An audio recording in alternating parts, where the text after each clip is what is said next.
Buenos días para todos.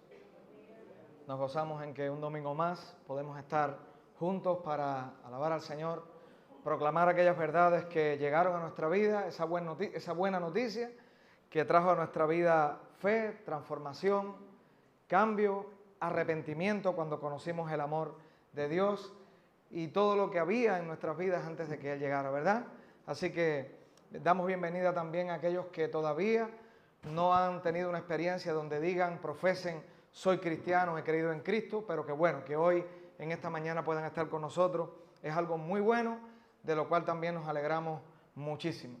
En el día de hoy, como ya se ha estado haciendo alusión a través de todo lo que se ha estado dirigiendo y la manera en que se ha enfocado el tiempo de la mañana, hoy en muchas partes del mundo se está celebrando el comienzo de lo que se ha denominado la Semana Santa.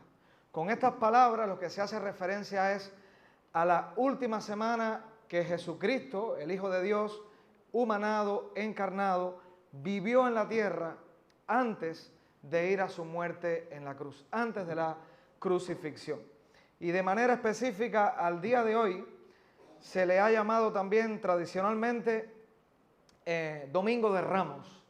¿Por qué? Porque fue el momento en que Jesús llega a Jerusalén, la capital de aquel momento, el lugar sede, centro, vamos a decir la cúspide del pueblo de Israel, donde estaba el templo también ubicado, donde se iba a rendir adoración, donde se hacía el sacrificio. Y Jesús, un día como hoy, o sea, se celebra en esta fecha su llegada a Jerusalén, después de un ministerio, de una labor donde se declaró como Hijo de Dios, y aproximadamente por unos 3 años estuvo enseñando por diferentes provincias, estuvo en Judea, estuvo en Galilea, o sea, todo lo que es el Israel que hoy nosotros conocemos. Y este momento en el que él estaba llegando a Jerusalén, estaba marcando ya el final de su trayectoria y servicio, ministerio terrenal. Pues como ya él le había dicho a los discípulos, era necesario ir hasta Jerusalén, y donde él iba a ser apresado y donde iba a experimentar la muerte por parte de sus enemigos. Pero también ya muy claramente le estaba diciendo a los discípulos, iré, seré encarcelado, seré llevado a juicio, seré torturado, moriré, pero después resucitaré. Muy claro estaba en el mensaje, cosa que los discípulos de momento ante aquella crisis, cuando él murió, lo perdieron de vista. Entonces, en el día de hoy estaremos viendo precisamente el pasaje que ya se estuvo leyendo anteriormente, donde se relata la llegada de él a Jerusalén, pero quisiéramos decir algo antes. ¿Por qué Semana Santa se celebra en esta fecha y por qué en muchas partes del mundo se coincide con esta fecha? Otro detalle interesante es que no siempre coincide en los mismos días del año, sino que varía. Y precisamente apunta a una fecha que se celebraba en el calendario judío, y era la fecha de la Pascua. Era una celebración especial que celebraba el pueblo de Israel, recordando la liberación que Dios había hecho de ellos desde Egipto, cuando ellos vivieron allí 400 años en cautiverio en Egipto. Así que por eso es que se tiene muy clara la fecha. Es por el calendario judío y tiene que ver con las lunas de primavera. Por eso siempre varía en el año la fecha para Semana Santa. Muy bien, pues es muy importante para la iglesia cristiana recordar esta fecha, conmemorarla, aunque a través de todo el año estamos hablando de la obra de Cristo cuando Él se humanó y vino a este mundo. Pero de manera especial en esta semana se hace énfasis en detalles históricos que recoge la Biblia y que incluso otros historiadores extrabíblicos también así lo corroboran, así lo confirman. Es muy importante, por lo tanto, que hoy, en el día de hoy, meditemos en esta entrada de Jesús a Jerusalén, prestando atención a 3 cosas importantes. Una, estaremos analizando cuál fue la actitud, la reacción de Jesús al poder observar a Jerusalén desde lejos. Estaremos viendo el llanto que Jesús hace sobre o por Jerusalén, allí frente a aquella ciudad. Y estaremos analizando también la ceguera espiritual que experimentaba esta gran multitud que estaba frente a Jesús. Bien, vamos a Lucas capítulo 19 y vamos a estar leyendo este pasaje a partir del versículo 36. Bueno, ya hubo versículos que se leyeron anteriormente que describen la llegada, que él montó en un pollino, hijo de asna, y fue así entrando las multitudes de discípulos que se acercaban a él. Ya se lo fuimos leyendo anteriormente en el desarrollo, en el tiempo de la alabanza. Y ahora llegamos al versículo 36 y dice así: y a su paso, dice así, y a su paso tendían sus mantos por el camino.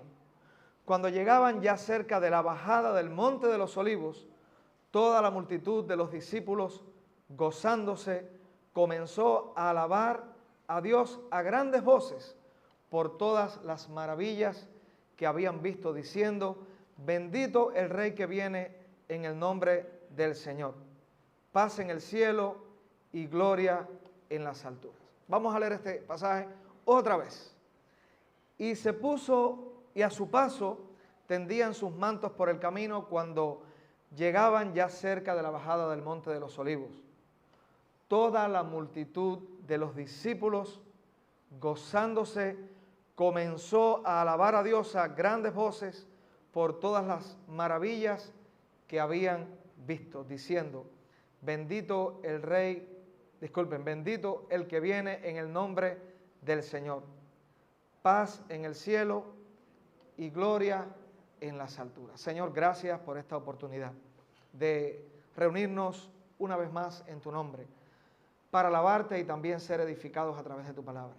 Señor, guíanos para que pueda ser un tiempo de mucho provecho para reflexionar en ti y que toda esta meditación que hoy estemos haciendo también, Señor, nos acerque más a ti, que nos haga aún más y más comprender el amor, Señor, que tú tienes por tu iglesia, el amor que tú has tenido por este mundo a tal punto que has enviado a tu Hijo Jesús para que fuese humanado, para que se hiciese carne, para que viviese como uno de nosotros y muriese en una cruz por nuestros pecados. Abre nuestros ojos hoy, una vez más, ilumínanos para comprender tu palabra y así estrechar más, Señor, nuestra comunión, nuestra intimidad, nuestra dependencia y nuestra adoración hacia ti. En el nombre de Jesús, amén. Bien, pues estamos ante una porción que nos está diciendo lo que sucedió en el momento que se acercaba, dice aquí el texto, a la bajada, donde ya él tenía a su vista la ciudad de Jerusalén. Se nos describe aquí tres grupos de personas que van a estar intercambiando con Jesús. Una gran multitud de discípulos, vamos a estar viendo también los fariseos, líderes religiosos de ese momento que primaban, que encabezaban todo lo que tenía que ver con la observancia, es decir, el cuidado de velar porque la ley se cumpliera. Eran aquellas personas tenidas como los más religiosos, los más estudiosos y los más celosos por guardar todas las cosas que Dios mandaba. Por otra parte, vamos a ver a Jesús intercambiando con estos tres grupos y la ciudad de Jerusalén enfrente. Bien, nos está diciendo el texto que la gran multitud alababa a Dios y se gozaba. Estaban en ese momento dándole una bienvenida a Jesús, pero como muchas personas estudiosos de la Biblia han señalado, nosotros también tenemos hoy que hacer, detenernos para entender qué es lo que estaba sucediendo en este momento. Otra vez leyendo las palabras del versículo 37, la segunda parte del versículo, esta gran multitud de discípulos se gozaban, dice el texto. Había gran alegría en esta gente y comenzaban a alabar a Dios a grandes voces. Pero detengámonos a ver la razón de esta alabanza. ¿Qué dice el pasaje? Por todas las maravillas que habían visto. Es muy contradictorio cuando uno continúa leyendo todo lo que transcurrió, todo lo que ocurrió a través de esa semana y encontrar después cómo al final de esta semana que está comenzando, cómo de igual manera grandes multitudes decían: crucifíquenlo. Algo que observan muchos estudiosos de estos pasajes de la Biblia es que dentro de estas gran multitudes, sí, había discípulos sinceros que habían creído en Jesús de todo corazón como el Mesías enviado, pero había mucha gente que solamente ponían la vista en las maravillas que habían visto. Maravillas donde Jesús había sanado personas, donde Jesús había multiplicado alimentos, donde Jesús había profetizado, predicho cosas sobre personas con las que Jesús anteriormente no había intercambiado y que no conocía el trasfondo de esas personas, y estaban maravillados, estaban admirados, asombrados, conmocionados por todas las cosas que habían visto en Jesús, pero que no necesariamente la experiencia que estaban teniendo con Él era una experiencia genuina de una creencia, una fe genuina que entendía todo el propósito que Jesús tenía con su venida. Esta gran multitud que estaban frente a Él, no toda tenía un entendimiento preciso de quién era Jesús y cuál era la misión de Jesús. Miren el versículo 39, dice así: entonces algunos de los fariseos de entre la multitud le dijeron: Maestro, reprende a tus discípulos. Él respondiendo les dijo: os digo que si estos callaran, las piedras clamarían. Jesús estaba diciendo: se hace necesario que con entendimiento o no sea presentado que yo soy el rey que está haciendo entrada a Jerusalén. Ahora, ¿qué tipo de rey? Era un rey político humano que venía a cumplir con una misión terrenal de liberar al pueblo del yugo opresor político que tenía sobre él. No. Sin embargo, para muchos de ellos posiblemente el entendimiento fue este. Hay una historia similar, y es cuando Jesús multiplica los panes y los peces. Cuando leemos ese relato, que no vamos a verlo, solamente mencionarlo parafraseando un poquito, mucha multitud, imagínense 5,000 personas sin contar mujeres y niños. ¿Cuántas personas fueron alimentadas aquel día con una pequeña porción de alimento que fue puesta en las manos de Jesús, pero que Él milagrosamente multiplicó? Las personas inmediatamente que Jesús hizo este milagro, continuaron detrás de Él, le buscaban, le perseguían. ¿Por qué razón? Personas que estaban políticamente bajo el dominio del Imperio Romano, personas que eran siervos, no era una nación libre, autónoma, sino era una nación subyugada a un imperio, a un gobierno que estaba por encima de ellos y que abusaba de ellos a través de impuestos y de muchas maneras. Imagínense ustedes encontrar a una persona que de pronto hace un milagro y multiplica la comida cuando había tanta hambre en esa nación. Imagínense ustedes, Jesús, cuando vio después de aquel gran milagro que las personas continuaban multitudinariamente detrás de él, dijo: espérense, yo soy el pan que descendió del cielo. Yo soy aquel que viene a alimentar las almas de manera espiritual. Mi reino es celestial. ¿Y qué pasó con aquellas grandes multitudes en ese momento? Para los que recuerdan esa historia en la que no nos podemos detener demasiado. La gente comenzó a retirarse, porque de momento las expectativas que tenían con respecto a Jesús fueron completamente rotas. Fueron desilusionados porque no era la persona que ellos esperaban. Alguien que simplemente les trajera social, política, económicamente, estabilidad, comida, quietud, liberación. Al punto que Jesús se vira hacia los discípulos y les dice: si ustedes quieren también, pueden irse. Y ahí fue cuando el apóstol Pedro dijo: no nos vamos a ir. ¿A quién iremos?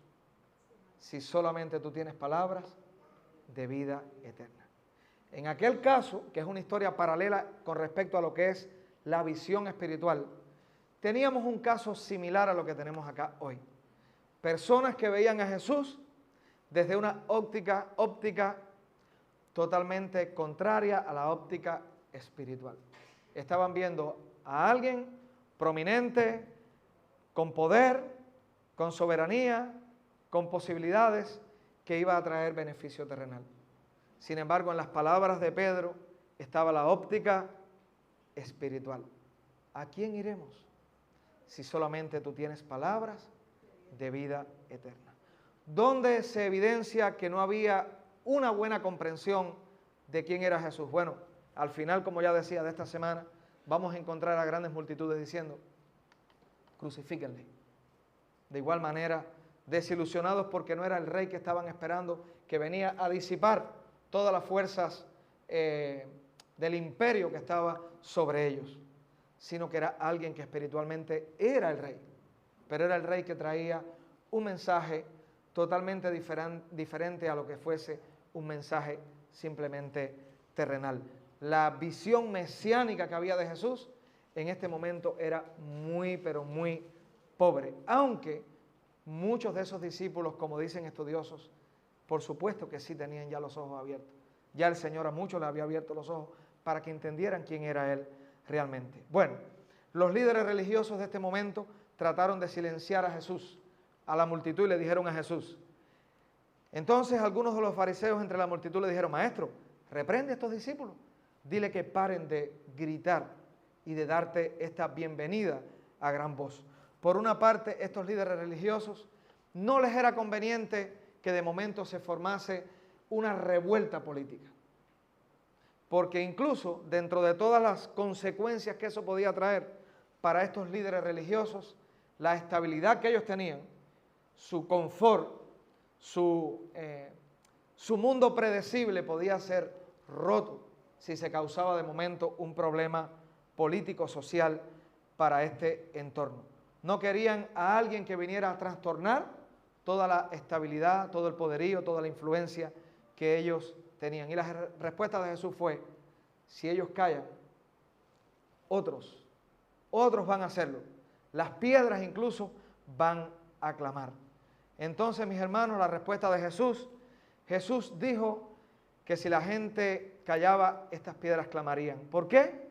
No porque Jesús instruía en este momento, no porque Jesús pensara que todos los que estaban aclamando tenían un entendimiento de Él, pero sí era una manera en la que ya, de manera, pudiésemos decir, había unos primeros destellos del alumbramiento y la proclamación de que Él era el Rey, con un reino celestial, eterno, que venía para ser implantado.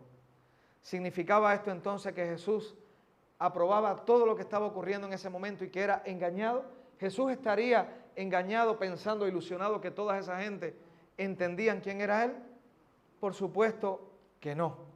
Por eso es el llanto que ahora se describe en este pasaje. Versículo 41, y cuando llegó cerca de la ciudad, al verla, dice el pasaje, lloró sobre ella, diciendo, oh, si también tú conocieses, al menos en este tu día, lo que es para tu paz, mas ahora está encubierto de tus ojos. Jesús lamentó, lloró, su corazón entristecido, al ver cómo esta ciudad, y no refiriéndose precisamente a las edificaciones, sino a las personas. Si tú en este día conocieses lo que es para tu paz, si tú realmente entendieras quién está haciendo entrada aquí, cuál es la misión que yo traigo, cuál es el propósito trascendental que tiene mi presencia aquí para ti. Dice el pasaje, mas ahora está encubierto de tus ojos. En otras palabras pudiésemos decir, había una ceguera espiritual ante la realidad de quién era Jesús. Jesús ha llegado en este pasaje a un punto desde el cual se hace claramente visible que esta ciudad, su templo, sus muchas viviendas, las personas que en él vivían, estaban muy ajenas al propósito eterno que tenía su presencia. Jerusalén, a través de muchos años, y los salmos describen a Jerusalén como algo grandioso y una ciudad de esplendor, una ciudad donde se estableció este templo como señal, evidencia de la presencia de Dios. Sin embargo, Jesús está diciendo, tristemente, todo lo que fue tu gloria, como ciudad, temporalmente hablando, aún eso será destruido. No solamente en el plano de el entendimiento que tienes de mí, sino que tú como ciudad serás destruida. Dice este pasaje, mas ahora tus ojos están encubiertos, están velados. Hay un velo que impide ver quién realmente soy yo. La multitud reconocía al Mesías, pero no todos tenían la misma expectativa. Aquí hacemos una pausa para entender qué significa que los ojos de ellos estaban, como dice este texto, encubiertos. Bien, Jesús, profetizado a través de todo el Antiguo Testamento, venía como el Mesías, el enviado, el ungido, el Salvador, que venía para consumar ese plan de salvación, que por todo el Antiguo Testamento era representado en los sacrificios que se hacían primeramente en el tabernáculo y después en el templo. Jesús era el Mesías en el sentido espiritual y desde el plan eterno divino de salvación. Jesús llegaba a Israel como el Mesías único y salvador para este pueblo. Él no era un libertador simplemente político. No había ninguna excusa, otro detalle importante, para que este pueblo no pudiese asimilar, entender quién era Jesús. ¿Por qué? Porque el pueblo de Israel, a diferencia de nosotros, que hemos venido a conocer la palabra del Señor, muchos de nosotros en nuestra adultez, ¿sí? Ha sido así. La nación de Israel nacía, cada hijo desde pequeño tenía un conocimiento de la palabra de Dios. Era instruido en las escrituras de lo que hoy entendemos nosotros o tenemos como el Antiguo Testamento. Había un conocimiento de un libertador, de un Mesías. Los sacrificios que se hacían ilustraban lo que ese Mesías vendría a hacer. Muchas profecías del Antiguo Testamento apuntaban a que un día nacería con las características que nació Jesús, viviría con las características que él vivió. Sin embargo, este pueblo no entendía, no conocía, sus ojos estaban encubiertos. Sin embargo, no había excusa, porque ya ellos tenían una información de que Jesús vendría. Entonces, mis hermanos, veamos algunos ejemplos ahora bíblicos, donde Jesús ya había de manera muy clara expresado cuál era su misión.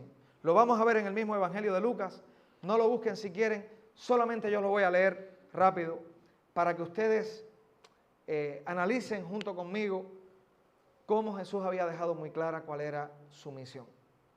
Escuchen este pasaje. En Lucas capítulo 4, versículo 3, Jesús dice así, ante las tentaciones que había puesto el diablo, Satanás, en la tentación del desierto. Jesús dijo, el diablo le dijo, si eres hijo de Dios, di a estas piedras que se conviertan en pan. Jesús respondiendo le dijo, escrito está, no solo de pan vivirá el hombre, sino de toda palabra de Dios. Los que hemos leído esta parte donde Jesús es tentado en el desierto, entendemos que el diablo trató de presentarle muchas pruebas, pruebas que solamente un humano podía, vamos a decir, haber fracasado en estas pruebas. Un humano desconocedor de la palabra de Dios. Pero para Jesús, el Hijo de Dios, cada una de estas pruebas tan cortas de vista, que solamente apuntaban a gloria, beneficio terrenal, para Jesús no tenían un propósito ni una tentación que fuese a llevarle a caer, a ceder. Además, ninguna tentación le iba a hacer ceder. De hecho, es bueno aclararlo. Pero la respuesta de Jesús fue, no solo de pan vivir el hombre, sino de toda palabra de Dios. No era un rey que venía a traer pan. Era un rey que venía a traer palabra de Dios. Lucas capítulo 5, versículo 20. Cuando él sana al paralítico, dijo así, al ver la fe de ellos, le dijo, hombre, tus pecados te son perdonados. Sanó al paralítico, pero no, sus palabras no se limitaron solamente a decirle, levántate, camina, que tú eres sanado, sino apuntó a un conflicto, a una necesidad, a una mutilación más grande que sus problemas para caminar. ¿Cuál era la mutilación? La fe y el pecado del corazón. Y Jesús le dice, al ver la fe de estas personas que estaban ahí de testigos de lo que ocurría, le dijo al hombre paralítico, tus pecados te son perdonados. Muy claramente Jesús dejaba ver que su misión no era una misión puramente terrenal.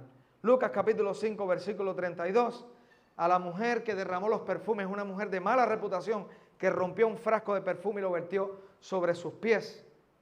Dice Jesús en el versículo 32, no he venido a llamar a justos, sino a pecadores al arrepentimiento. Jesús no venía a buscar personas buenas, personas que tuviesen buena reputación o méritos dignos de ser valorados por Él para decirles, ven que tú mereces venir. Jesús también en el versículo 50 dijo, refiriéndose a lo mismo, pero Él dijo a la mujer, tu fe te ha salvado, ve en paz. Muy interesante la manera en que Jesús termina de concluir con este acto donde la mujer rompe en sus pies este pomo de frasco, este frasco de perfume valioso. Miren cuáles son las palabras. No es simplemente un agradecimiento, gracias por tu gesto, gracias porque esto es digno de admiración. No, tu fe te ha salvado, ve en paz. Jesús estaba dejando muy claro y haciendo énfasis en que Él venía para impartir salvación eterna, perdonar pecados, sanar el corazón, prepararnos para un encuentro con el Dios eterno del cual vivíamos totalmente separados. Así que, ¿qué ocurrió con Jerusalén? Jerusalén, Jesús en este pasaje dice, versículo 43, porque vendrán días sobre ti cuando tus enemigos te rodearán con vallado y te sitiarán y por todas partes te estrecharán y te derribarán a tierra y a tus hijos dentro de ti y no dejarán en ti piedra sobre piedra por cuanto no conociste el tiempo de tu visitación. Jesús está diciendo, tú fuiste la gloria de Israel, tú fuiste la ciudad cúspide, donde estuvo presente la gloria de Dios, donde estuvo presente reyes, dice, pero a causa de tu rebeldía, tu dureza, tu incredulidad, aún tú como ciudad serás destruida. Quiero leer las palabras de un historiador que habla acerca de lo sucedido en Israel, en Jerusalén, disculpen, en el año 70. Escuchen lo que dice este historiador.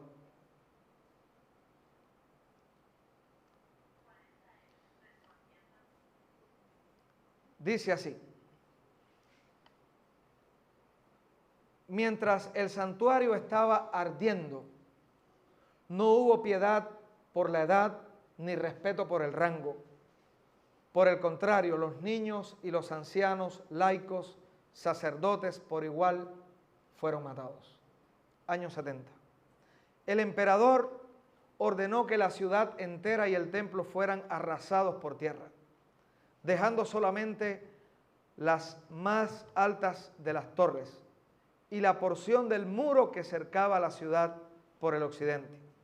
Todo el resto del muro que rodeaba la ciudad fue tan completamente arrasado por los visitantes del lugar en el futuro del futuro no tendrían ninguna razón para pensar que la ciudad hubiera estado alguna vez habitada. El escritor, inspirado además, narra las palabras finales de Cristo que indicaban que esta severa retribución sería recibida por la ciudad. Eso es una pequeña porción de un historiador antiguo, donde está hablando de la magnitud de la matanza, de la destrucción que vino sobre Jerusalén. Ahora, para concluir, Jesús con este llanto sobre Jerusalén hablaba de la destrucción material de esta ciudad, temporal de esta ciudad, pero su llanto cubría la ceguera espiritual que no les permitió en ese su día entender quién era el Mesías. Para tratar con el problema fundamental del ser humano espiritual y trascendente, Jesús estaba dejando todo el tiempo a través de todos los evangelios muy clara cuál era su misión. Su misión no era simplemente venir a cubrir las necesidades materiales. La misión de Jesús era venir como Salvador para morir en una cruz y venir a satisfacer la demanda de justicia de Dios Padre, donde su ira tiene que recaer sobre el pecador. Cristo vino a ser quien se convierte en ese sustituto por el pecador. Si hoy ya tú eres un hijo de Dios y pudiste cantar todas estas canciones reconociendo que Cristo ha llegado a tu vida y que hoy tienes vida nueva, es única y exclusivamente por el sacrificio que Cristo hizo, por su venida, por su humanidad, por su entrada a Jerusalén para ir y morir en una cruz y de esa manera ser el sustituto por la condenación que tú y yo merecíamos. Jesús vino para traer vida eterna, para traer reconciliación con Dios. Este pasaje que hemos estado meditando nos alerta y entendamos, abramos bien los ojos, nos alerta acerca de las falsas expectativas que puede tener una persona acerca de Jesús, acerca de la iglesia, acerca de llegar a Dios. Puede ser que haya personas que se estén acercando a la iglesia, a un ministerio de la iglesia, solamente buscando un beneficio material, protección ante alguna situación, muy distantes de la verdadera expectativa que se debe tener con respecto al Señor.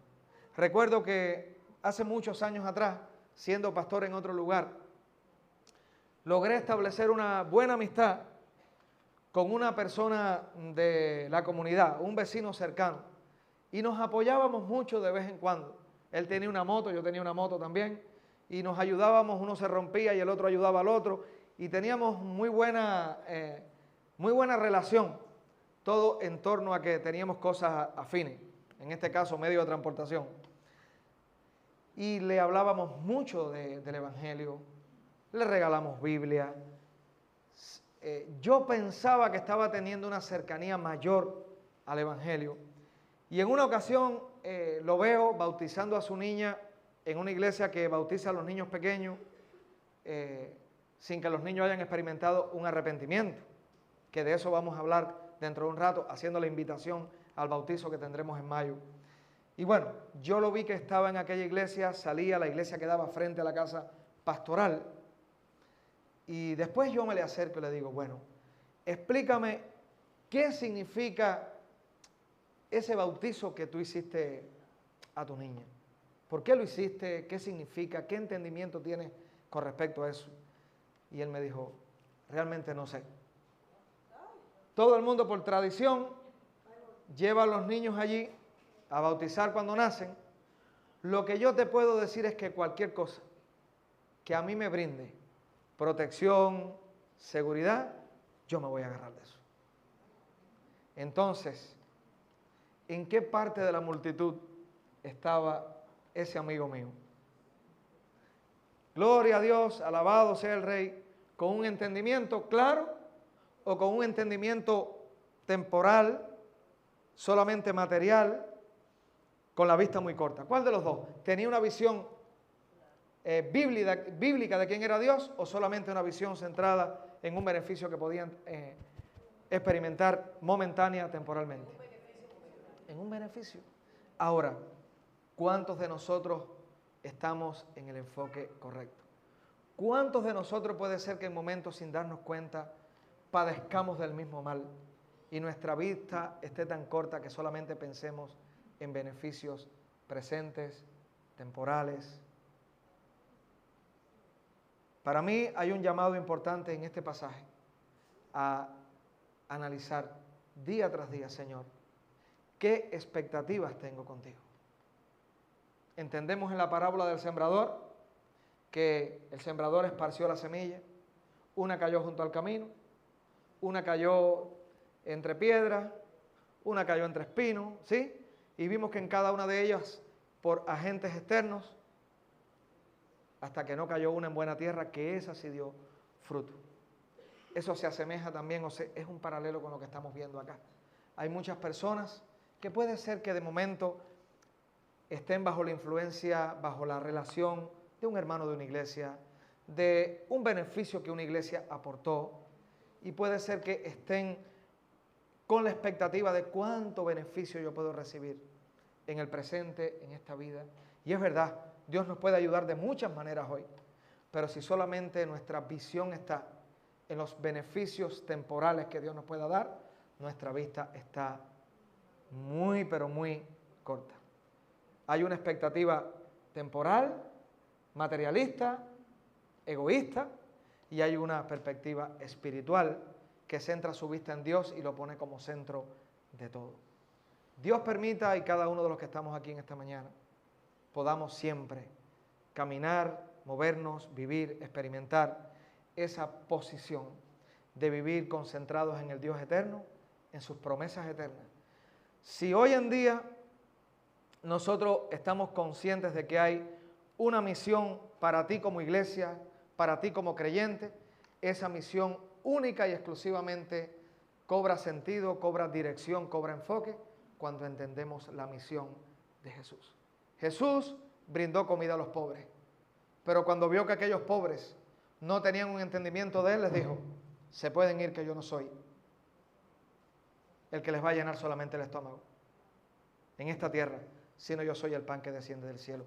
Cambia mi visión y cambia mi misión.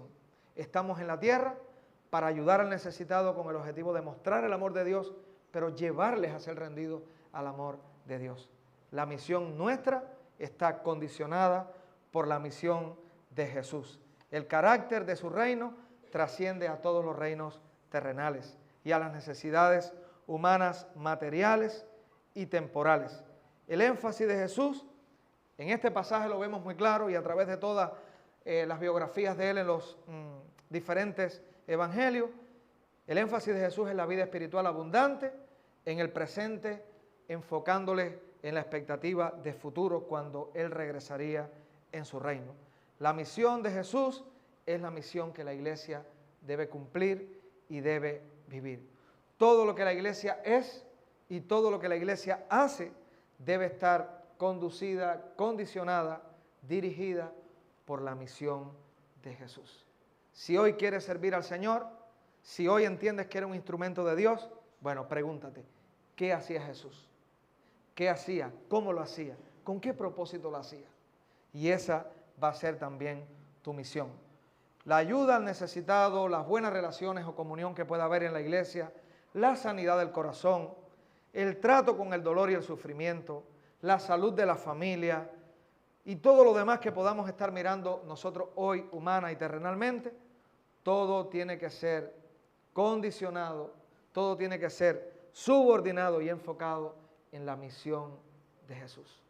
Dios no vino y Cristo no vino simplemente para establecer un paraíso en la tierra, el Edén que un día se perdió, porque no va a estar presente. Hay sufrimiento, hay dolor, hay desamor en el corazón del hombre y eso va a traer ruptura. No vamos a encontrar, y esta es una mala noticia, no vamos a encontrar aquí en la tierra, tú y yo hoy, aún caminando con Jesús, el Edén del cual un día fue sacado Adán y Eva. No vamos a encontrar aquí en la tierra paraíso. Hasta que mueras y hasta que yo muera, va a haber lágrimas en nuestros ojos, va a haber situaciones adversas que no nos van a permitir decir, vivo en un estado de felicidad total. Vamos a convivir con personas con las cuales vamos a tener tensiones. ¿Sí o no? Estamos a expensas de sufrir una enfermedad. Esa es la realidad. Vamos a experimentar carencias materiales, pero Dios está presente en tu vida. Pero si ya has conocido a Cristo, eres un hijo de Dios. Y no va a haber nadie de su descendencia que mendigue pan, lo dice la palabra. Dios va a dar lo necesario para tu vida, pero Él no ha venido para que tu enfoque esté solamente en vivir en este momento presente como si no tuvieses dolor, sufrimiento, carencia. Un día, cuando Cristo regrese, un día cuando estemos en su presencia, un día cuando aquellos que quedemos en la tierra, como dice Pablo, seamos transformados en el aire y aquellos que han muerto en Él hayan sido resucitados, es que viviremos en cielo nuevo, tierra nueva, donde tendremos al Rey de Reyes reinando y no habrá más sufrimiento y dolor. Pero la expectativa correcta es, en este momento presente, hay dolor. Recientemente estaba en una conferencia con alguien que es uno de los fundadores de nuestra institución, Los Pinos Nuevos. Ya este hermano tiene más de 80 años y él hablaba acerca de la lucha del corazón. Y él decía, Cristo llegó a tu vida, el Espíritu Santo ha sellado tu corazón.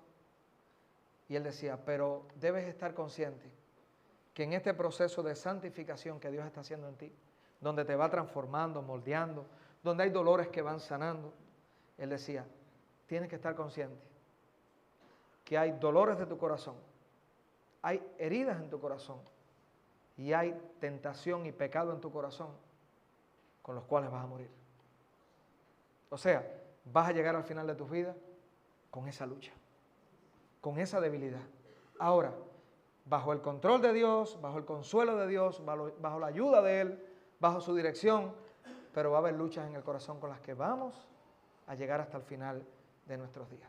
La mala noticia es que van a permanecer. La buena noticia, que el Señor va a estar contigo, que su fortaleza va a estar en ti, su consuelo va a estar en ti, y que a medida que experimentemos cercanía con Él, hay muchas áreas del corazón que sí van a ser sanadas, va a ser atenuada, va a estar su bálsamo. Pero la realidad es que mientras vivamos en esta carne, va a haber sufrimiento, dolor, carencia. El Rey de Reyes vino a establecer su reino, pero no un reino terrenal, solamente para traer a este mundo felicidad, armonía y paz. En este momento presente. Hoy estamos en el siglo presente, como lo describirían muchos textos de la Biblia. Estamos en espera del siglo venidero. Hoy el reino de Dios se ha establecido en nuestros corazones y cada uno de nosotros debe ser como una especie de ventanita de ese reino de Dios para que el mundo pueda ver su amor. Pero todavía establecido de manera total, donde haya un mundo completamente libre de pecado, libre de contaminación, libre de rebeldía, todavía no. Estamos en él. Por eso Pablo decía en Romanos 8 que la creación gime aún esperando el día de la redención y que nosotros mismos gemimos dentro de nosotros esperando también igual ser transformados. Mientras estemos en este gemir, va a haber sufrimiento, va a haber dolor, va a haber sorpresas, cosas que no esperábamos que van a llegar a nuestras vidas. Algunas buenas y otras malas. Pero Dios está contigo. Pero ya eres un hijo de Dios. Ya estás viviendo en Él hasta su regreso, hasta su retorno. Eso define quiénes somos y para qué existimos. El mirar la misión de Jesús. ¿Qué visión tienes hoy de Jesús para tu vida? ¿Lo tienes como el Salvador? Hoy puedes decir, le doy gloria a Dios porque mis pecados han sido perdonados ya en Cristo por su muerte. Tus ojos han sido abiertos para aún hoy, cuando haya dolor en tu vida, estar conscientes que ese dolor no significa que Dios no está presente en tu vida, sino que es parte de lo que hoy vivimos todavía como consecuencia del pecado que arrastra la humanidad, pero que ya su amor ha sido manifestado en ti. ¿Estás consciente de esa realidad? Dios permita que sí. El llanto de Jesús, hoy el lloro por la ciudad de Jerusalén, nos está diciendo, hay dos perspectivas, hay dos expectativas. Hay dos expectativas en las cuales podemos estar presentes espiritualmente. Una que solamente ve a Dios como la muleta que ayuda para vivir el presente. Hay otra expectativa que es el Dios eterno, con un plan eterno, con un perdón eterno y que un día me llevará a vivir en su eternidad. Señor, gracias porque Cristo vino a este mundo y se humanó. Gracias porque Cristo vino para cumplir con todas las profecías del Antiguo Testamento donde muy claramente se profetizaba que vendría el Mesías, el ungido, el Salvador. De manera muy clara estaba expresado que se humanaría, que era Dios mismo viniendo a este mundo y que haría un sacrificio. Como bien lo expresó Juan el Bautista, he aquí el Cordero de Dios que quita el pecado del mundo. Gracias por este hecho histórico que cambió el rumbo de la historia. Gracias porque la muerte de Jesús ha traído vida para aquellos que han creído en Jesús. Señor, pedimos por cada uno de los que estamos aquí presentes hoy, que día tras día, en nuestro caminar, en los desafíos que enfrentamos diariamente, en el dolor, en el sufrimiento, aún en las cosas buenas que suceden en nuestra vida, que podamos tener una iluminación, un entendimiento de quién eres tú en medio de nuestro dolor, de quién eres tú en medio de nuestro éxito, en medio de nuestro fracaso, en medio de todos los sueños que tengamos en nuestra vida. Haznos entender que la vida del hombre cobra sentido únicamente a plenitud cuando tiene un encuentro contigo, porque tú nos creaste para que viviésemos contigo. Gracias porque en esta mañana podemos detenernos para mirar la ceguera, los ojos encubiertos que tenía esta nación, esta multitud. Muchos de ellos que dieron un recibimiento con esplendor a Jesús, después al final de estos días estaban diciendo, crucifícale, porque no había una expectativa clara, un entendimiento claro. Señor, abre los ojos de nuestro entendimiento para que cada día podamos estar conscientes de quién tú eres, quiénes somos nosotros y cuál es el plan eterno que tú has establecido para tu iglesia. En el nombre de Jesús, amén.